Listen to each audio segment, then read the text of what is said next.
Bé, bona tarda a tothom i gràcies per ser-hi aquí una vegada més. Avui tinc el plaer de presentar-los a Elena Lantero. Ella és investigadora a l'Institut de Bioenginyeria de Catalunya, que està en el Parc Científic de Barcelona, darrere del que és el Camp del Barça, el que abans eren les facultats de Geografia i Història. I ella està especialitzada ella està treballant en un àmbit que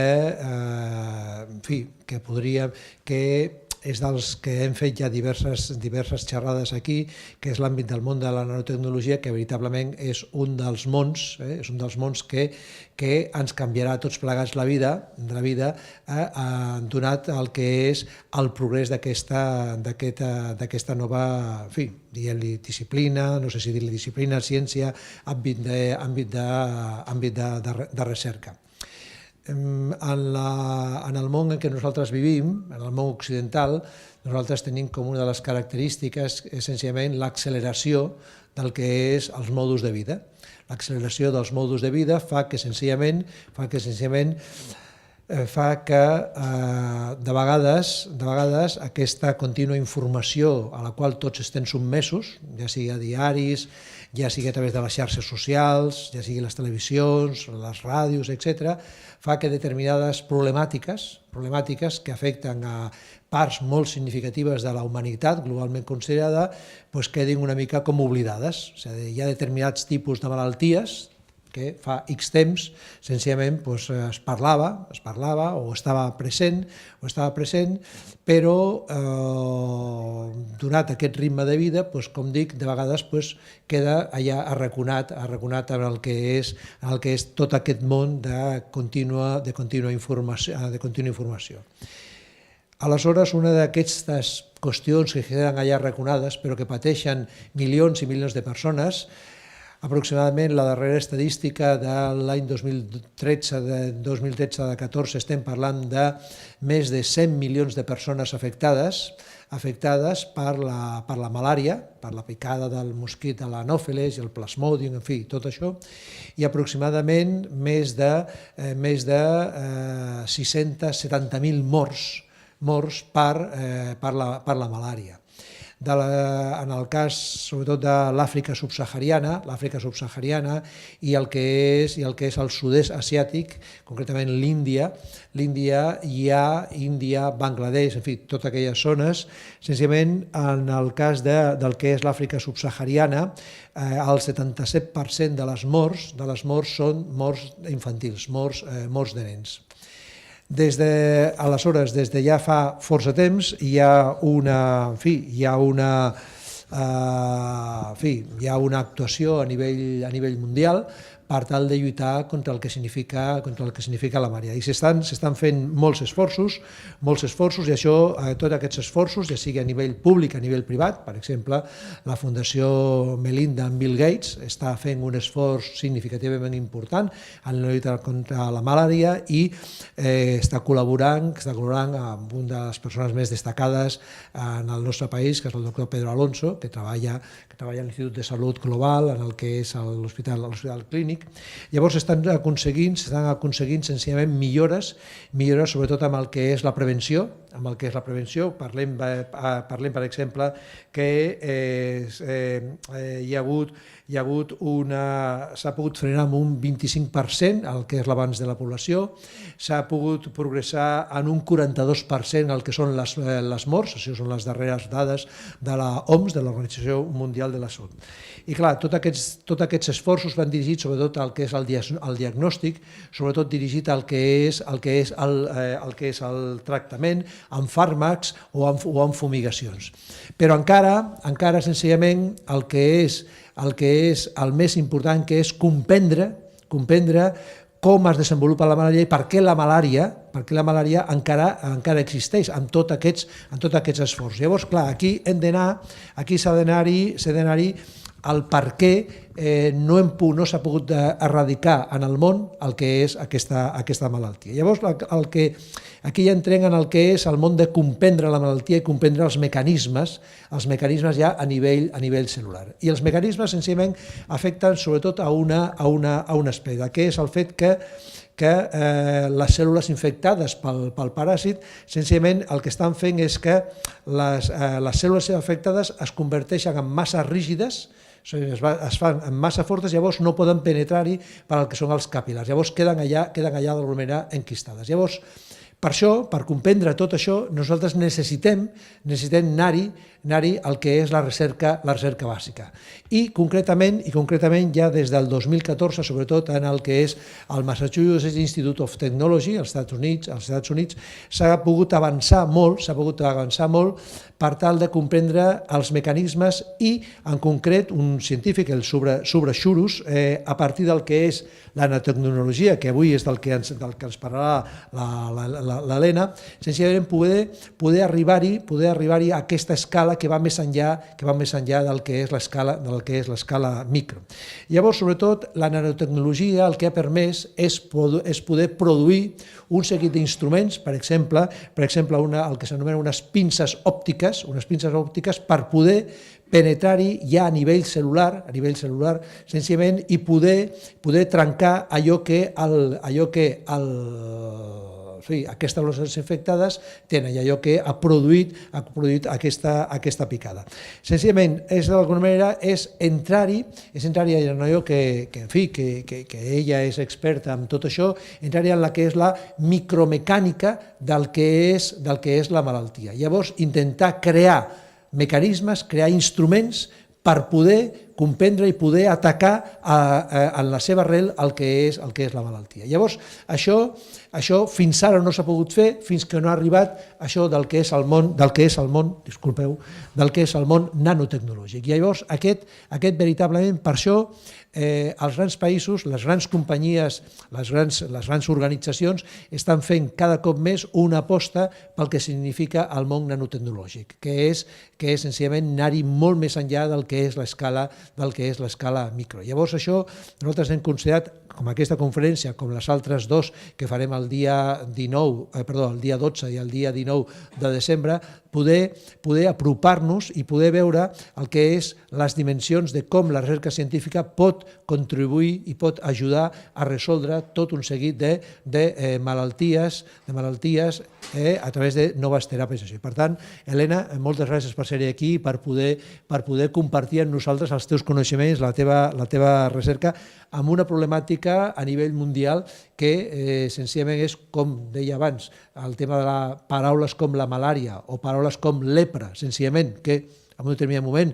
eren molt freqüents, senzillament sembla que desapareixen, però resulta que continuen existint. Sobretot tenim present el que ja no és tan sols la malaltia, sinó a més les conseqüències socials, les conseqüències econòmiques, les conseqüències demogràfiques que aquest tipus de malalties tenen. I en concret pensem que sí, d'aquests 677.000 morts de persones mortes, una part significativa és Àfrica del Sud i una part significativa són un 70% de nens, pensem què significa a nivell del que és els països. Llavors, aquí ja podríem entrar-hi en tot el que és el tema del que és la geopolítica i moltes altres coses, però aquí això no hi entrarem. Per tant, Helena, moltes gràcies i gràcies per la seva presència. Muchas gracias, muchísimas gracias a la organización y gracias por la presentación que ha sido fantástica, muy, muy completa. Gracias también a todos vosotros por estar aquí y por venir a escucharme hoy, y gracias también a mis compañeras de comunicación del IBEC, que fueron las que me sugirieron que viniera a hacer una charla. Bueno, realmente la presentación ha sido muy completa. Hay muchas cosas de las que ya os ha hablado y que voy a hablar yo ahora en un momento, así que bueno, intentaré profundizar un poco más en esos temas, a ver si podemos hacerlo. Vale. Bueno, os voy a introducir un poquito lo que es la malaria y lo que significa tener malaria realmente en las zonas endémicas. La malaria es una enfermedad que al principio parece como una especie de gripe. Empieza por fiebre, sudores, náuseas. Realmente allí se trata como una gripe. No es una cosa totalmente incapacitante al principio.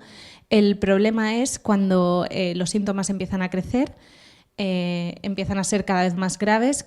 Por ejemplo, pueden empezar a haber vómitos, diarreas, y si esto no se trata suficientemente pronto, puede tener consecuencias mortales, obviamente. Es importante porque la región en la que se encuentra la malaria, en la que es endémica, es realmente muy amplia en el mundo.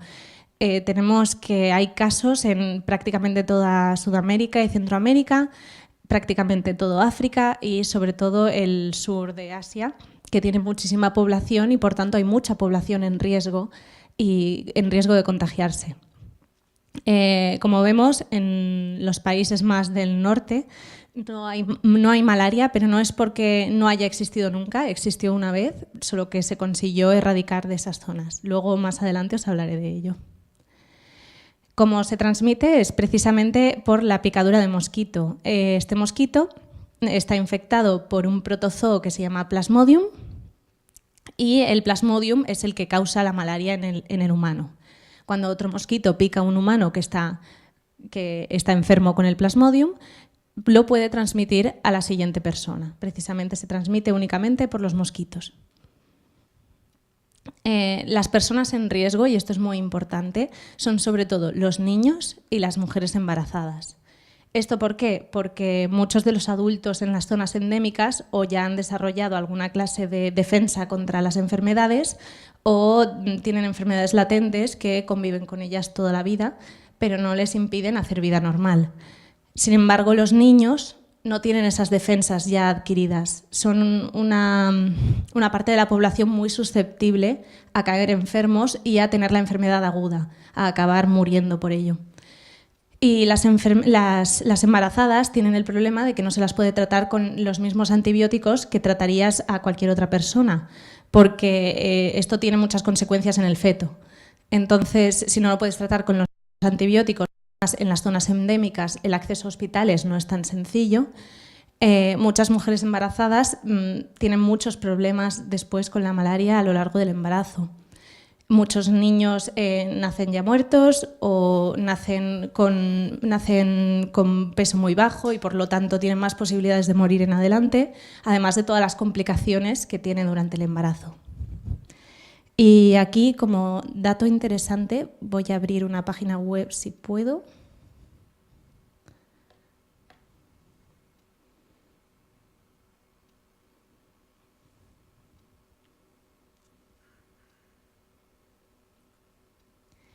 Vale, esto es como una especie de cronómetro y vamos a elegir la malaria y ver en el tiempo que estoy yo hablando cuántos nuevos casos de malaria hay en el mundo. Para ello le decimos que empiece ahora. Y ahora dentro de un rato iremos viendo cuántas personas se han contagiado con malaria solo en el rato en el que yo estoy hablando.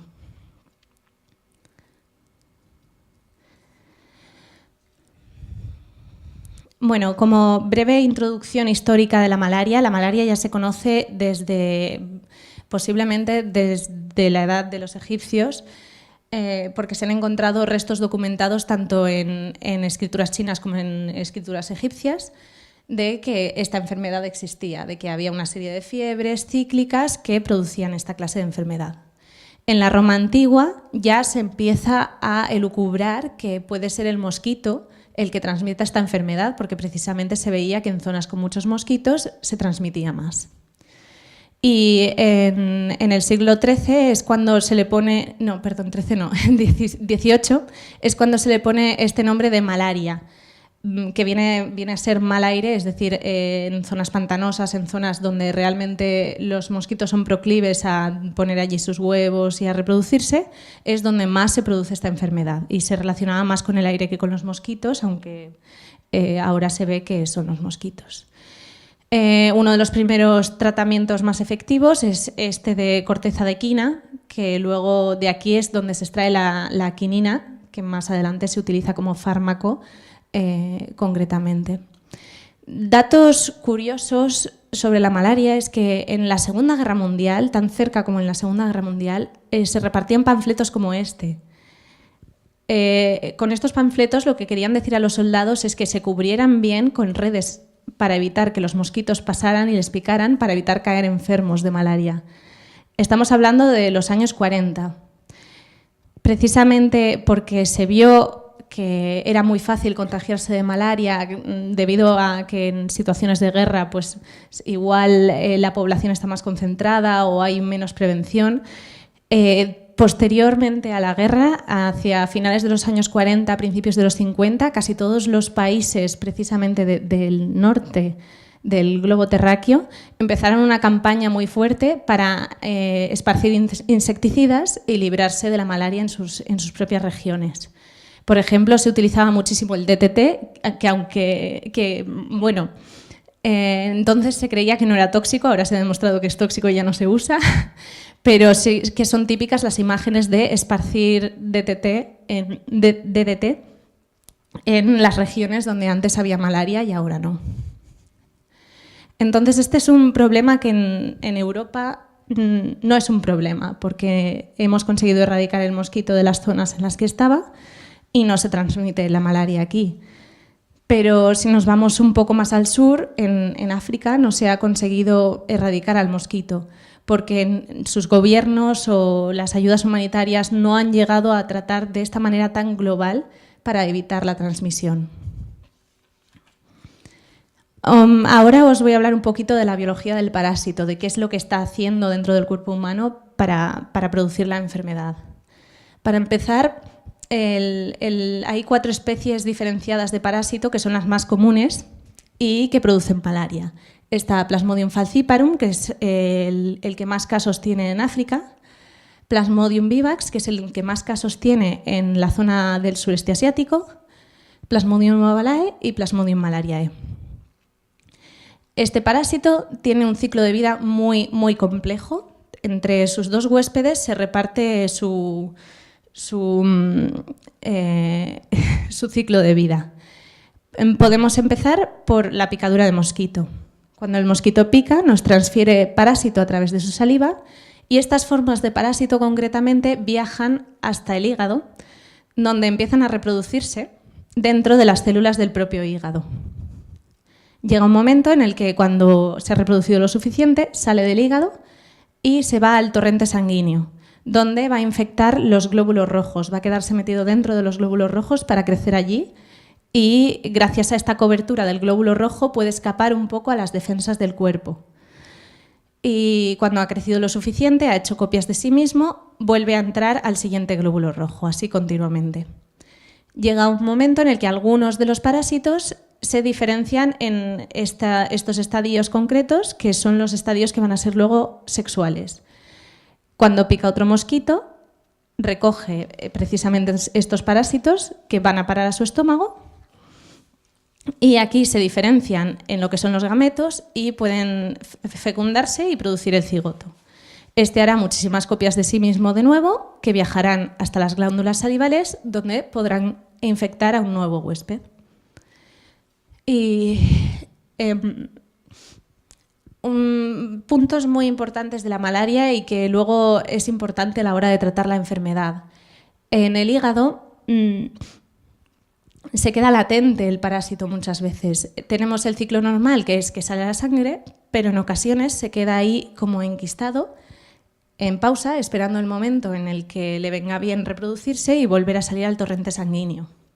Esto es lo que produce la enfermedad crónica de la malaria, que hay gente que la tiene continuamente y es un gran problema porque los trabajadores están continuamente cayendo enfermos y no tienen una continuidad de trabajos y esto produce más pobreza en la región donde se da la malaria. Es muy importante también las fases en las que están infectando los glóbulos rojos, porque precisamente comentaba el doctor Calvo que hay como una rigidez de los glóbulos rojos. No es solo la rigidez, sino que además muchas veces el parásito se pega en los capilares o se pega con otros glóbulos rojos, lo hace como estrategia defensiva para que no le puedan encontrar las defensas del cuerpo y esto produce muchísimos síntomas posteriormente, problemas de hemorragias, de trombos y de muchas otras cosas. ¿Cómo combatimos la malaria actualmente? Lo primero de todo es tratar el propio parásito dentro del huésped humano.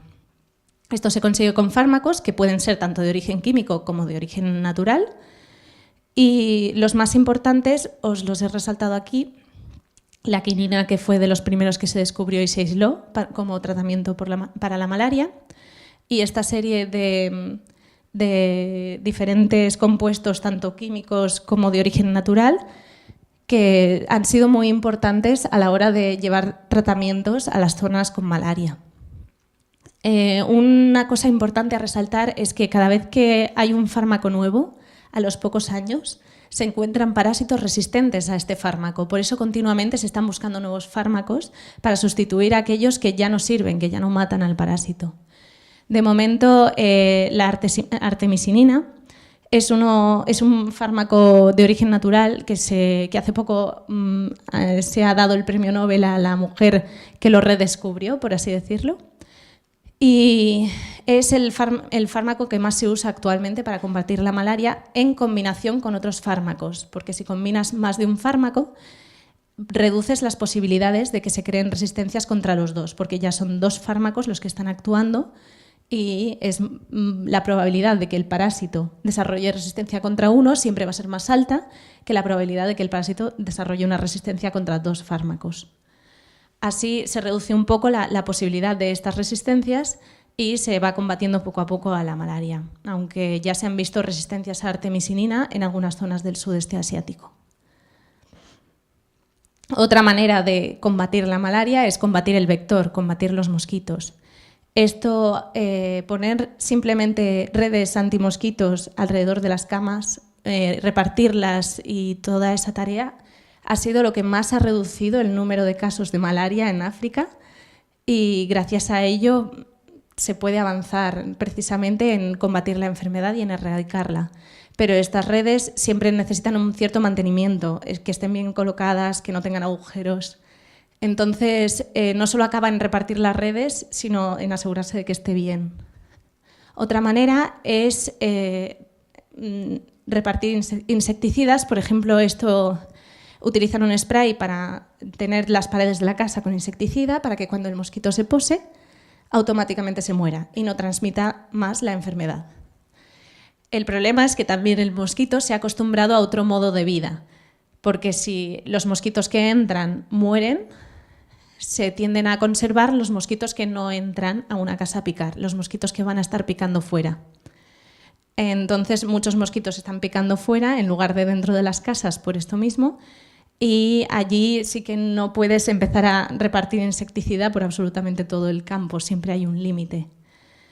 Así que todavía se están buscando o nuevos insecticidas o nuevas maneras de evitar la picadura de los mosquitos. En toda esta historia, ¿qué pinta exactamente la nanotecnología? ¿Cómo nos va a ayudar a combatir la malaria? Bueno, voy a hacer una pausa en el tema de malaria únicamente para introducir qué es exactamente la nanotecnología y de qué nos sirve en el campo de la biomedicina o de la investigación biomédica.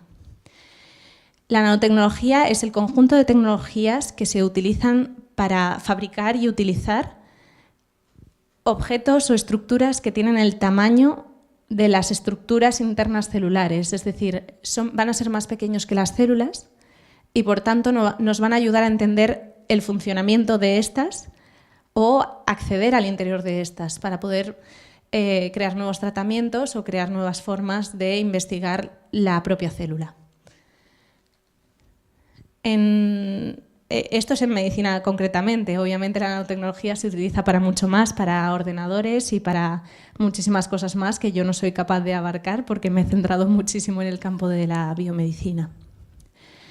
En esta imagen vemos diferentes nanopartículas que están en el interior de la célula y que nos permiten observar cómo es su estructura interna, cómo están repartidos sus orgánulos y cómo va a ir funcionando.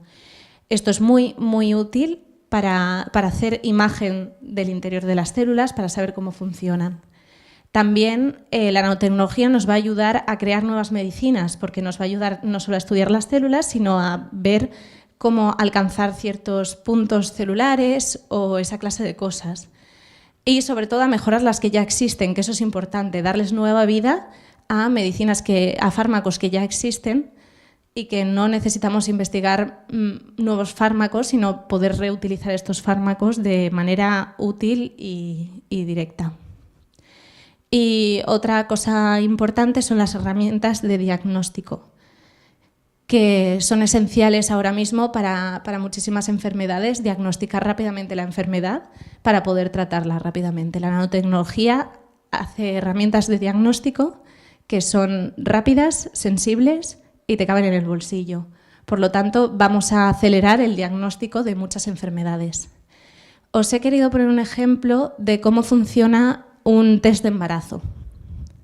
En este caso, tenemos una tira de papel que está dentro de la caja de plástico que lo envuelve, que tiene por esta zona impregnadas una serie de nanopartículas que tienen pegado un anticuerpo. El anticuerpo nos va a reconocer la hormona del embarazo. Si hay hormona del embarazo, con un poco de líquido de la orina concretamente, las nanopartículas que están pegadas al anticuerpo se pueden desplazar.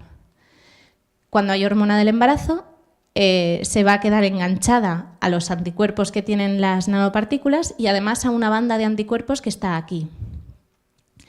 Y como control siempre tenemos una banda de otros anticuerpos que nos reconocen los propios anticuerpos de la tira, para decir que el sistema funciona y tenemos la nanopartícula y tenemos los anticuerpos funcionales. En el caso de que no haya embarazo, lo que va a pasar va a ser que no habrá hormona de embarazo a la que se peguen los anticuerpos, tampoco se va a pegar en la tira de anticuerpos que retienen las nanopartículas y, por tanto, va a seguir eluyendo hasta encontrarse con esta zona donde sí que va a haber una banda de nanopartículas porque se va a pegar el anticuerpo al anticuerpo que lo reconoce.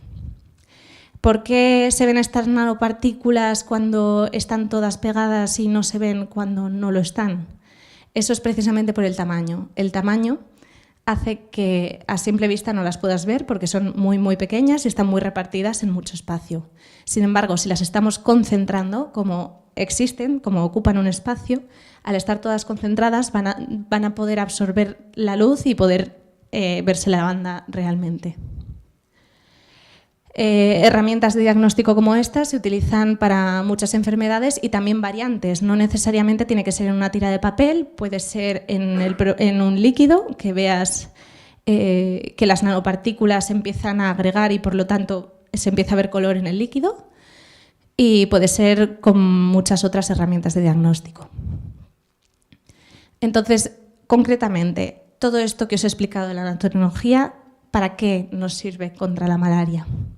Las herramientas de diagnóstico es bastante evidente. Si podemos hacer herramientas de diagnóstico que sean rápidas, baratas y que se puedan transportar y se conserven bien en las zonas endémicas, tenemos herramientas de diagnóstico rápidas para que se pueda actuar rápidamente tanto en hospitales como en otros centros que pueda haber allí de tratamiento de malaria. Y otra opción sería la terapia dirigida. La idea de esta clase de construcciones es hacer que los fármacos vayan concretamente a las células que están enfermas. Con ello necesitaríamos menos cantidad de fármaco y habría menos efectos secundarios, por tanto, de los propios fármacos, pero habría una mayor eficacia, porque todo el fármaco que estás administrando, todo va a las células enfermas. Y realmente eso es lo que nos gustaría hacer en mi grupo de investigación, una terapia dirigida contra la malaria. Lo hemos abordado desde distintos puntos de vista y luego os hablaré de ello. Para la terapia dirigida lo que necesitamos es un elemento que se pegue a la célula que esté enferma, que en inglés se llama elemento de targeting. Y necesitamos una especie de cápsula que pueda envolver el fármaco que queremos llevar y, por supuesto, el propio fármaco. Puede haber de distintas formas, tamaños, puede ser muy, muy diferente. Precisamente por esto hacemos investigación para ver qué cosas nos van a servir, qué cosas van a funcionar mejor y qué cosas se van a poder aplicar luego en el campo. Estos son los proyectos que realmente tiene mi grupo en marcha y todos intentan aprovechar un poco las diferencias que hay entre una célula sana y una célula que tiene el parásito dentro. Intentamos buscar elementos que haya en la superficie celular para poder pegar allí nuestro fármaco. En una primera aproximación, uno de mis compañeros hacía liposomas con anticuerpos pegados. Los liposomas son simplemente una forma de encapsulación con lípidos.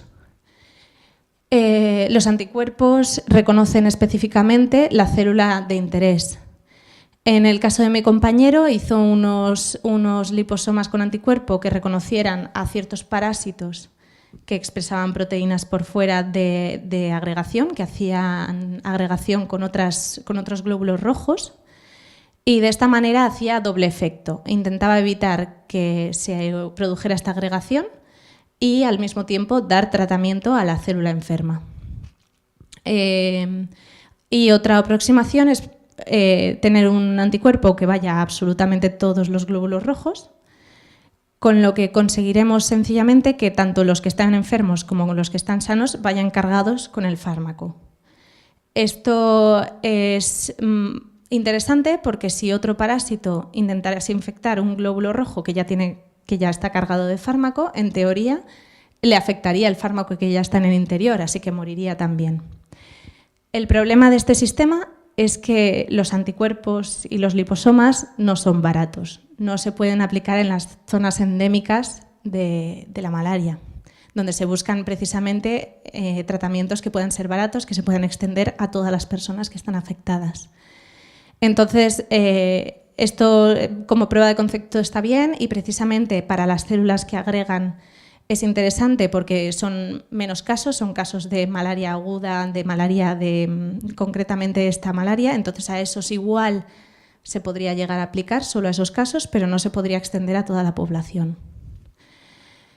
Entonces, en el grupo buscamos ahora también cápsulas que estén hechas de polímeros que son mucho más baratos que los liposomas, pero que sean biocompatibles, es decir, que no produzcan ninguna clase de incompatibilidad, de toxicidad en el cuerpo humano.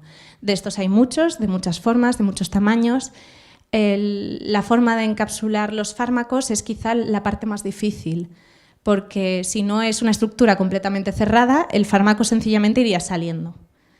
Entonces estamos buscando sobre todo formas de encapsular los fármacos en esta clase de polímeros para que vaya concretamente al sitio al que queremos dirigirlo. Y otras formas interesantes de tratamientos que queremos ver, que queremos explorar, son moléculas naturales que naturalmente hacen que el parásito muera, que sirven como tratamiento. El ejemplo que os pongo aquí es el de la heparina, que tenía la interesante propiedad de que in vitro, es decir, en el laboratorio, se veía que evitaba la transmisión de la malaria. El problema es que es una molécula que es anticoagulante, se utiliza precisamente en casos de ataques al corazón y demás. Entonces, la aplicación en humanos no es una cosa fácil porque puede producir hemorragias y puede producir muchas complicaciones, así que como tal no se puede usar. Pero hemos intentado investigar cuál es su mecanismo de acción, cómo es que puede evitar la transmisión del parásito.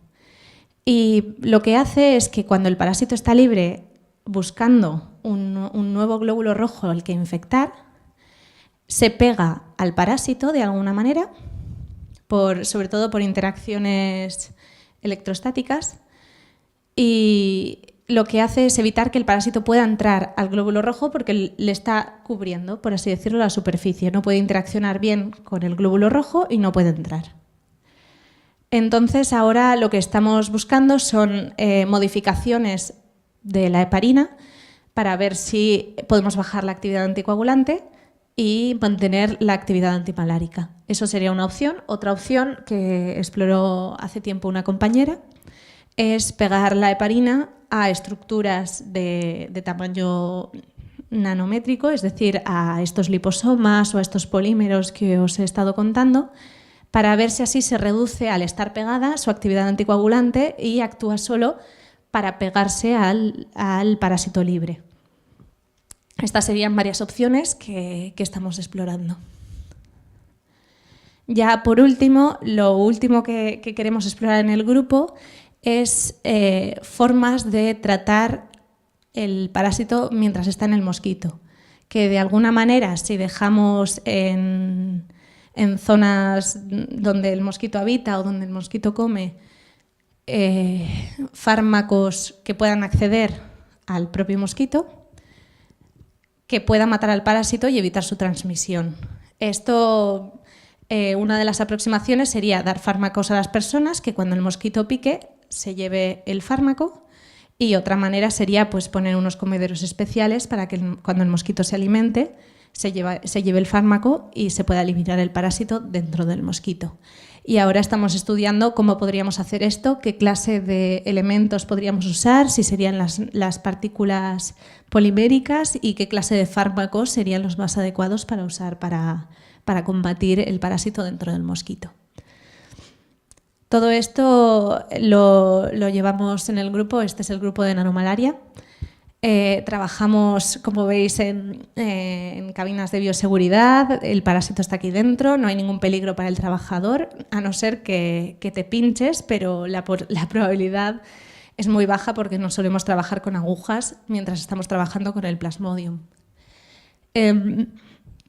Bueno, para que nos conozcáis a todos un poco, mi compañera Elizabeth está trabajando con las partículas poliméricas, viendo a ver qué partículas funcionan mejor y cómo se podrían cargar de fármacos para llevar al parásito.